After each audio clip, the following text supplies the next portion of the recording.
Saludos, mis hermanos. Es mi deseo por medio de esta serie, La Supremacía de Cristo, que podamos aumentar la pasión por nuestro Señor y Salvador Jesucristo. Para nadie es un secreto que la humanidad se desenfrena desmedidamente hacia el caos. Los dirigentes de las naciones cada vez más toman decisiones dando riendas sueltas a los deseos del corazón. Aún dentro de la iglesia visible es notable esta tendencia impía de dar riendas sueltas a los deseos del corazón, a pesar de que la palabra de Dios dice que este es engañoso más que todas las cosas. Tanto la humanidad impía desenfrenada como aquellos que dentro de la iglesia siguen los deseos de su corazón han tenido en poco la voz de aquel que se humanó para terminar con la desgracia del hombre. A través de toda la carta a los hebreos, el autor muestra un énfasis cristológico y cristocéntrico, con el propósito de exaltar a esta persona gloriosa a la cual sus lectores estaban tentados a abandonar. Ya en los primeros 3 versículos, él hace una declaración de exaltación. Dios ha hablado por medio de su Hijo, quien es el heredero, creador y sustentador de todas las cosas. A partir de los versos del 4 al 14 nos muestra su superioridad sobre los ángeles, dejando claro que estos son espíritus ministradores enviados para servir a los herederos de la salvación. Y al llegar al capítulo 2 presenta una advertencia en cuanto a la salvación, debido al gran peligro en que se encontraban estos creyentes de apostatar de la fe en Cristo. Él les dice: el mensaje del Hijo de Dios, que supera en excelencia a los ángeles, merece mayor atención para así evitar el desliz. En otras palabras, no podemos de ninguna manera menospreciar una salvación tan grande como la que hemos recibido de este ser, que es superior a los ángeles. Ahora en los versos del 5 al 18 continúa desarrollando la idea hasta el punto de presentar a Jesucristo como el autor de la salvación de ellos.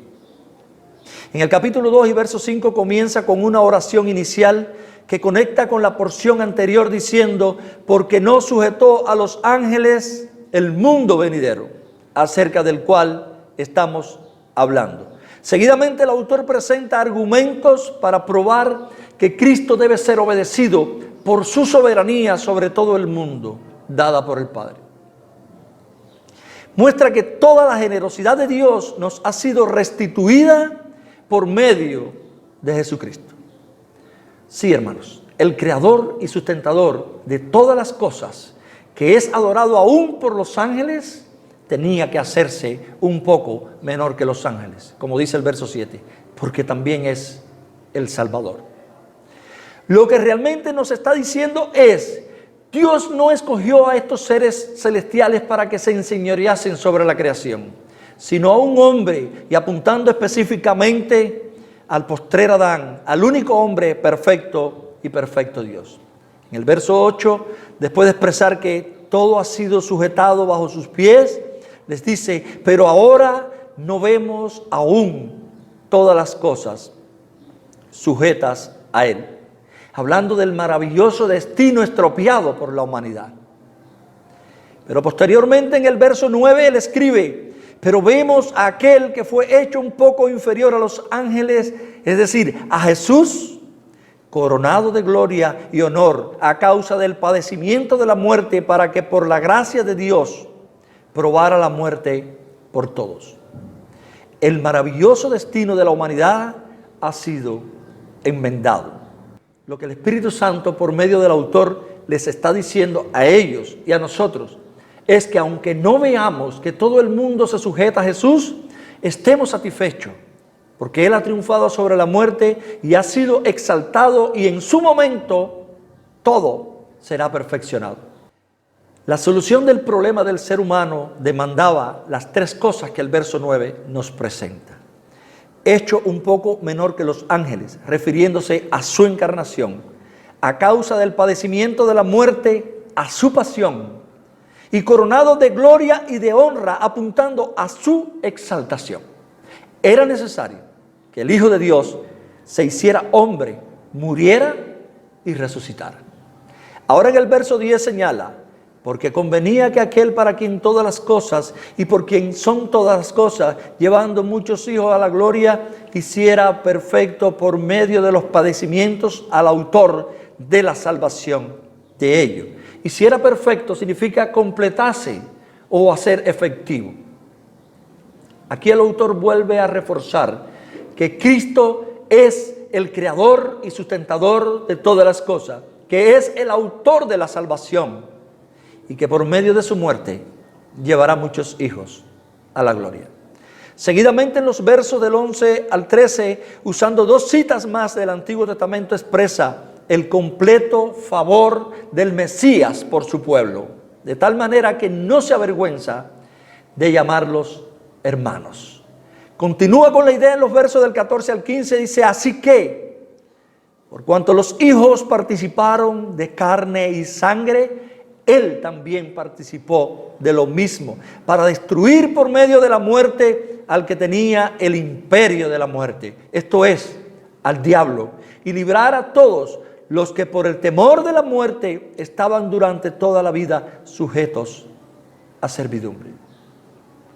Que Cristo se encarnó y murió para liberarnos de la servidumbre del temor a la muerte significa dos cosas. Que aquellos que no están en Cristo tienen buenas razones para temer a la muerte.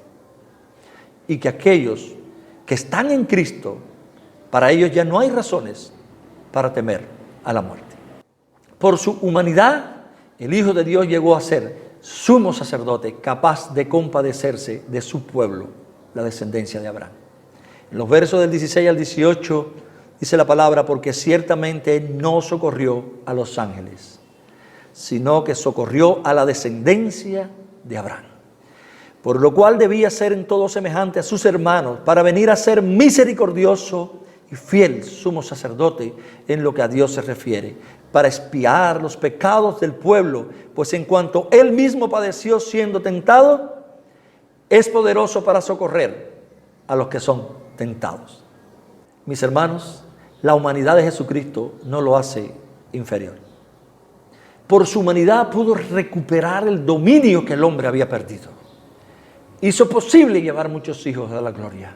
Desarmó a Satanás, nos libró de la muerte, llegó a ser sumo sacerdote capaz de compadecerse de su pueblo. Si Jesucristo no hubiera venido a la tierra en forma de hombre, no podría llevarnos a compartir su gloria. Su encarnación, crucifixión y resurrección se relacionan estrechamente, pues sin ella nadie llega a la gloria. Cuando escuchamos el bien que obtuvo Jesús para nosotros, no queda lugar para que lo menospreciemos desatendiendo su voz, sino más bien para admirarlo por su divina bondad, de tal manera que inunde todos nuestros pensamientos. El propósito del autor al presentar esta buena noticia era que ellos entendieran que Él es el autor de ella y que celebraran su bondad. Esta presentación del Evangelio en esencia es suficiente para llevar a sus lectores y a nosotros a reverenciar y considerar al autor de esta gran salvación, Jesucristo. Ese que nunca puede fallar en su ministerio sacerdotal e hizo el sacrificio necesario por nuestros pecados a fin de que pudiéramos ser reconciliados con Dios. El hecho de contar con un Cristo así, que nos guía, nos instruye y nos da auxilio en el momento preciso, debería animarnos a confiar más en Dios. Como le decía al inicio, no son pocos los que se apartan de su palabra para atender la voz de su corazón. Pero, ¿puede haber algo más deseable que marchar de acuerdo con el Hijo de Dios? Es la incredulidad la que nos lleva a estar en desacuerdo con Él. Aunque el mundo en su loca terquedad rechace el Evangelio, las ovejas de Cristo siempre reconocerán la voz de su pastor. No permitamos, pues, que la impiedad existente en casi todas las clases sociales, edades y naciones nos perturbe. Pues Cristo cuida de los suyos, quienes le han sido confiados y están bajo su protección. Jesucristo, coronado de gloria y de honra, está llevando a cabo con toda perfección su obra mediadora hasta el día de la victoria final. Levantemos nuestros corazones y démosle gloria y honra a Él. Y aunque estemos amenazados y sometidos a toda clase de presión por aquellos que pretenden minimizar la obra de Cristo, no podemos olvidar la grandeza de este Salvador. Quiero terminar con las palabras de nuestro profesor Juan José. Celebremos juntos la gran salvación que hoy disfrutamos y unámonos a los ángeles del cielo en adoración al autor de nuestra salvación. Que Dios les bendiga.